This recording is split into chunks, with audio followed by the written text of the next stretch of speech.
У многих знаменитых музыкантов есть так называемые золотые диски. Ну, диски, которые проданы тиражом более миллиона экземпляров. У меня тоже есть золотая книга. «Казан, мангал и другие мужские удовольствия». Продается уже почти что 20 лет. Каждый год допечатывают тиражи. И могу сказать, что мне даже немного неудобно перед теми, кто покупает эту книгу вот сейчас. Второе издание было сделано в 2010 году. То есть 15 лет практически без изменений продается эта книга. Я сам изменился. И жизнь изменилась. И ситуация с продуктами в России теперь изменилась. А книга все та же. Почему-то она очень полюбилась читателям, ее покупают. Может, потому что именно в этой книге я впервые рассказал очень многим россиянам, что такое курдюк. А теперь все знают, какое курдючное сало бывает. Вот разложу его, этот курдючок, пока здесь на сковородочке. И продолжим дальше разговор. Видите, у меня что на столе лежит? Зелень красивая, печеночка, овощи красивые, прекрасные. Все это может быть очень вкусно. Но дело в том, что в книге я тогда, я же писал эту книгу более 20 лет назад. Я тогда был молодой, не понимал ничего. Я старался в этой книге сразу показать, вот какой я, вот я это умею, то умею. В результате очень многие блюда люди попросту не готовят, потому что описание невнятное, блюда довольно сложные. Ну, скажем, в этой книге есть блюдо, которое называется джизбыс, азербайджанское блюдо. Туда идет и курдюк, и зелень, и всякие овощи, какие хочешь положить надо. Туда еще требуются бараньи яйца, туда еще требуются почки, которых обыватели боятся как черт ладана. Туда требуются даже кишки. Если по-настоящему готовить джизбыс, то туда требуются еще и кишки. Такой хороший, настоящий азербайджанский джизбыс. Послушайте, я же в этой книге не научил читателя, как обращаться с печенью. С печенкой, как говорят слишком грамотные люди. Накройте сковородку крышкой. Я вот готовлю, видите, на электроплитке у нее зона нагрева вот здесь где-то в центре. А края у сковородки более холодные. Ну, накрываешь крышкой, и там тепло распределяется более-менее равномерно. И мне что от курдюка надо? Мне нужно, чтобы оттуда выплавился жирок, и чтобы вот этот курдюк превратился в замечательные, очень вкусные выжарки. Прежде чем учить людей готовить джизбыс, надо было научить, как правильно лук резать. Можно кубиком, можно, знаете, вот так вот полукольцами, либо кольцами. А можно вот так. Я часто показываю этот способ. Я говорю по меридиану. Это вызывает смех без причины у определенной части публики. Дело в том, что лук порезанный, нарезанный вот так, он сохраняет свою форму. Если порезать его поперек, то попросту-напросто будешь готовить, и от него ничего не остается, там какие-то крошки. А так лук остается целеньким. И видите, я режу не слишком тонко. Такой азербайджанский метод нарезки. И в азербайджанский плов такой лук идет. И в джизбыс такой лук идет. Но еще раз говорю, что мы сегодня будем готовить не полноценный джизбыс, а просто пожарим печень. И я уберу отсюда рецепт джизбыса. У меня в следующих книгах потом появился уже значительно лучше прописанный, значительно лучше сфотографированный. Лучше я в новые издания книги, которые готовлю прямо сейчас, добавлю рецепт просто как жарить печень. Никто не готовит джизбыс по этой книге. Я же отслеживаю через социальные сети, там люди говорят, вот приготовили по книге Сталика. Готовят другие блюда, готовят шурпу, готовят басму, готовят плов, разумеется. Кое-кто прислушался к моим советам о приготовлении шашлыка. Спасибо этим добрым людям. Потому что смотреть на шашлык в исполнении очень многих, даже YouTube, так сказать, кулинаров, просто больно физически. А вот это вы будете готовить, потому что это готовится буквально за 15-20 минут. Вот мы готовим с вами сейчас практически в режиме прямого эфира. Пока у меня вытапливается сало, я уже вот порезал лук. О, запахло, зашкварчало. И я думаю, что очень многие сейчас предвкушают, да, ребята научились, что надо делать с выжарками при помощи лука и соли. Нет. Это почему так делают с выжарками, когда вот готовят плов? Ну, сами знаете, да? О, стреляет. Да ровно потому, что плов довольно долго готовится. А молодым ребятам хочется улучшить настроение как можно скорее. И вот они достают эти выжарки, лучок там и так далее. А джизбыс сам по себе готовится там, ну, буквально 10-15 минут и готово. Я снова сказал джизбыс, да? Ну, мы сегодня готовим, по сути дела, очень упрощенный джизбыс. Видите, я даже не перемешиваю ничего. Я лук кладу поверх курдюка и снова накрываю крышкой.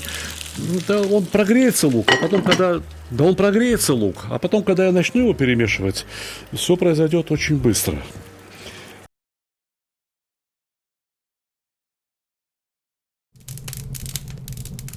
Да не, ну какая же это реклама? Это рассказ о том, как мы любим готовить и умеем снимать хорошую еду.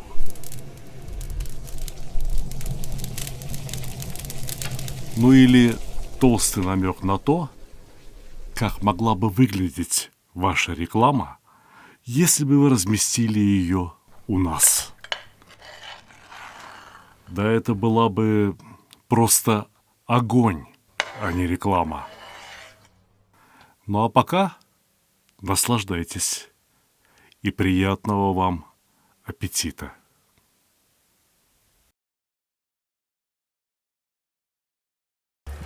Перец болгарский. Красиво же, вот, смотрите, зеленый, желтый, красный. Светофор называется.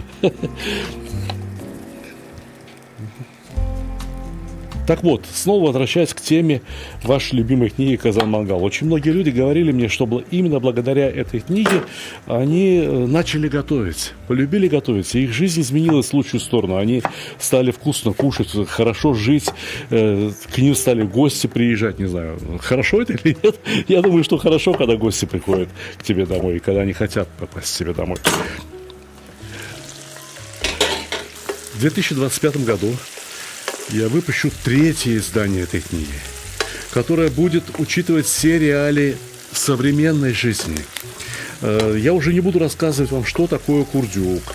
Да, я уже не буду вам рассказывать, где купить казан, потому что вы это уже знаете. Впрочем, про то, как обрабатывать казан, рассказать надо. Но я открыл эту книгу, вот сейчас перечитываю ее и понимаю, что сегодня я бы обрабатывал казан совершенно иначе. Не так, как у меня написано в этой книге. Я знаю теперь, как это сделать лучше. Ведь когда я писал эту книгу, ну слушай, ну я же совсем молодой был. Ну мне там было чуть больше 40 лет. Там что, думаете, мозги что ли большие, если у мужика в таком возрасте-то? Это вот теперь, когда мне идет уже 7-й десяток, я очень многие вещи стал понимать по-другому. И я готов научить вас еще лучше. Поэтому либо ждите новое издание, а если кто хочет иметь вот именно это, второе издание 2010 года, то имейте в виду, очень скоро оно уже превратится в такой книжный раритет. Искать будете, потом не найдете. Их мало осталось. Хотите, покупайте сейчас. Хотите, можете купить другие мои книги, которые вот, ничуть не хуже, а может быть даже и лучше, чем «Казан-Мангал». У меня есть книга, которая называется «Казан» отдельно. Прям кулинарный самоучитель. Вот там уже все более грамотно написано. У меня есть книга, которая называется «Мангал». Да?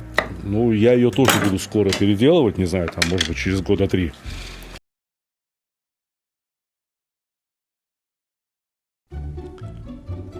Самый лучший подарок – тот, который приносит радость и удовольствие.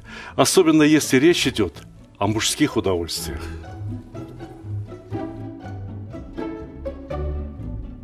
Самый лучший подарок – тот, который приносит пользу. Например, кому не хотелось бы наконец-то разобраться в приготовлении мяса? Самый лучший подарок – это то, что принесет хорошее настроение в погожий, солнечный день.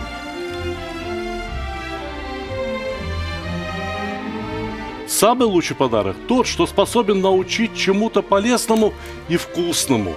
Ведь казан на кухне, как рояль в оркестре.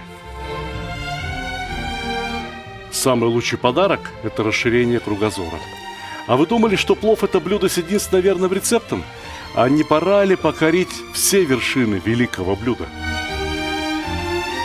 Самый лучший подарок – тот, что может сделать человека счастливым. Ничто не укрепляет семью так, как вкусное и доброе застолье.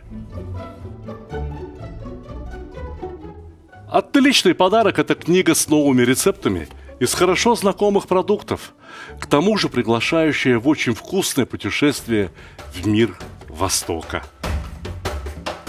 Самый лучший подарок, когда все самые любимые и популярные рецепты собраны в одном месте, где текст превращается в видео, а картинки оживают. Полюбуйтесь, какой красавчик. Самый лучший, самый ценный подарок – это дружба между братскими народами. Теперь вы совершенно точно можете сказать, что с татарами вы уже давно пуд соли съели. Моя самая новая и самая любимая книга рассказывает о земле и раскрывает всю душу татар.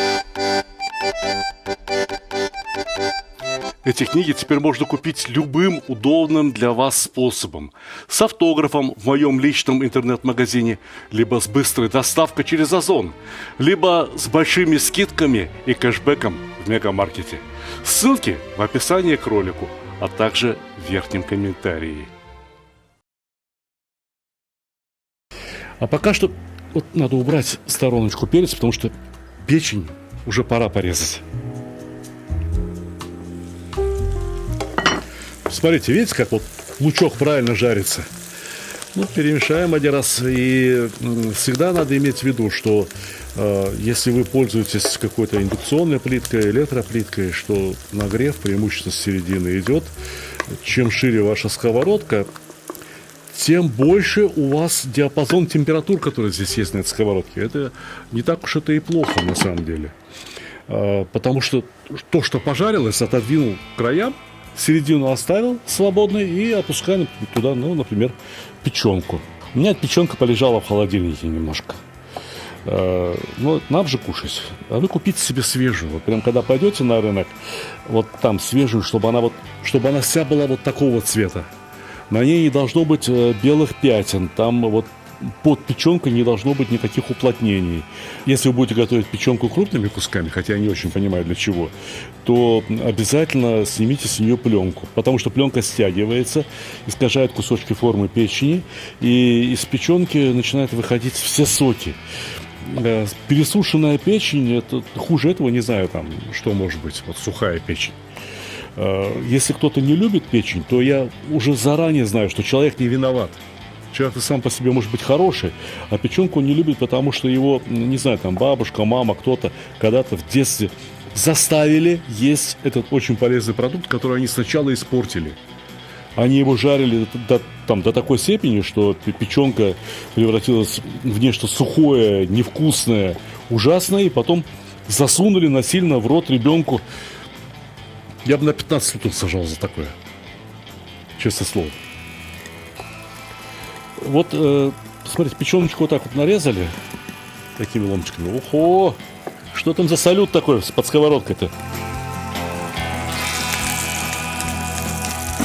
Ай, молодец! Ай, молодец! Видите, куда я кладу печеночку? Ровно посередине. Ох.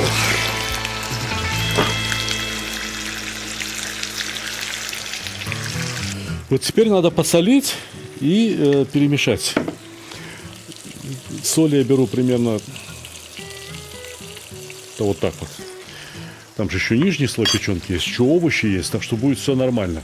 И поперчить. Запоминайте, к печени очень хорошо подходит именно черный перец. Если печень не пережарена и на ней есть черный перец, и еще туда добавить кинзы, получается такая вкуснятина.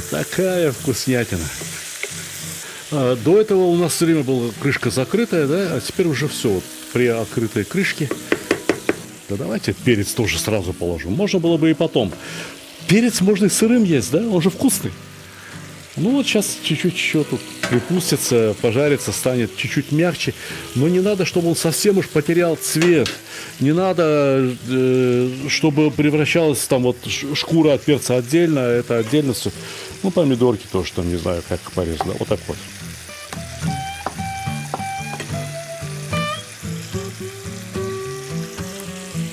Нарезали, да и бросайте. Нарезали, да и бросайте. Здесь вот еще раз повторяю, прямо в режиме реального времени. Как что успеваете делать, то и бросайте. И все будет хорошо.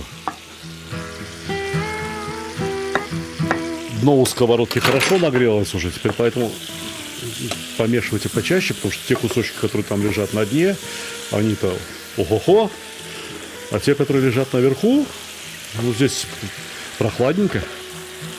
Люди очень грамотные, знающие, повидавшие жизнь, уж побывавшие в Азербайджане, скажут, что настоящий джизбыс надо готовить на садже. Садж — это такая вогнутая сковородка, что-то казаноподобное, но вот такая, да? А там точно такой же принцип. К краям отодвигают все то, что пожарилось, и там могут в середине даже еще там картошку бросить жарить. И говорят, это вкусно.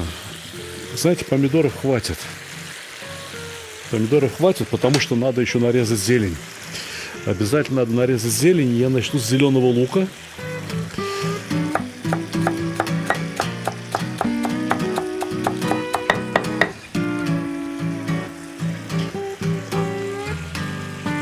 Принцип такой: бросил, помешал. Бросил, помешал. Ну, теперь укроп, там, не знаю, петрушка, кинза. Вы кинзу едите? Вот с кинзой печень вкусно, очень вкусно. Попробуйте, вот прям настоятельно. Прошу вас. Вот даже не заставляю, просто прошу, по-человечески прошу.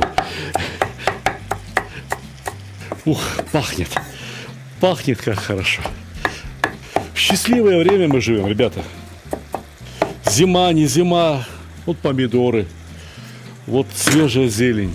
Понимаете, когда я писал «Казан-Мангал», такого не было. Честное слово, даже в Узбекистане, ну, можно было, конечно, пойти на базар и за очень дорого купить там свежую зелень и помидоры какие-то тепличные, непонятно, зачем их было покупать. А сейчас помидоры зимой и летом одним цветом. То шутили кто-то, что Россия, мол, страна вечно зеленых помидор, да?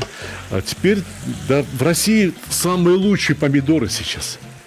Вы не поверите, но в России сейчас самые лучшие помидоры. Вы поезжаете куда угодно. Нет таких вкусных помидор, как в России, потому что привозят самое лучшее из Азербайджана, из Узбекистана, из Таджикистана. Все самое лучшее везут сюда. И поэтому у нас с вами есть возможность готовить вот такую прекрасную, очень красивую еду. Теперь я хочу, чтобы вы посмотрели на это дело поближе. Вот я беру кусок печени. Все, она полностью готова. Она полностью готова. Пока вы переложите ее в блюдо, и пока она там еще постоит, она ничего дойдет, потому что вокруг нее продукты все горячие, понимаете? Блюдо давайте! Давайте красивое блюдо! Вот и все.